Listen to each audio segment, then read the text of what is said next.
Not so very long ago, though the city of New York was still young, from the land beside Central Park a new sort of building sprung.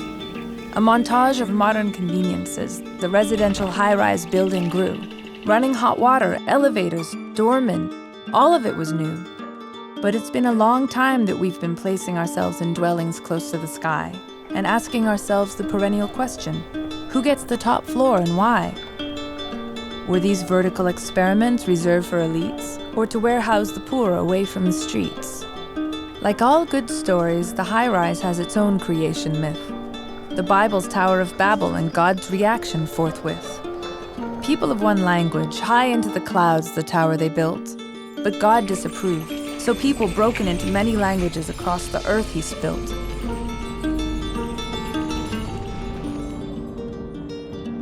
The Romans were the first to build early apartment living, multi-story blocks called insulae, but made of mud and timber they were unforgiving. The higher the floor, the cheaper the rent. The working poor lived here, fires and collapses they couldn't prevent. In the cliffs of Arizona, mysterious forms of housing soon appeared. It's been supposed these cliff dwellings are from where the elites commandeered. In rural China's Fujian province, in stacked circular homes of wood, whole clans of families up to 80 lived together for the common good. All rooms were equal, even windows, doors, and walls. For centuries, communal living was part of these people's laws.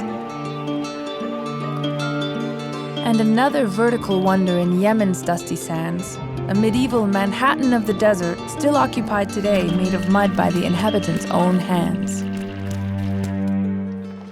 Vertical living got a major game changer when Louis XV commissioned an early elevator. To his apartment in Versailles from his mistress 1 floor above him, the king was known to hoist her down on a chair so she could love him.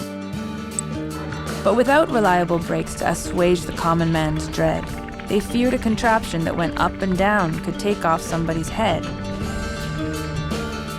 And as the elevator propelled the Industrial Revolution, people had to live near work and its industrial pollution. In Berlin, London, New York, and others, immigrants crammed in with no sunlight to be with their brothers. For decades, these dwellers lived, died there without much public sentiment. The cities were growing with this notorious new walkout called the tenement.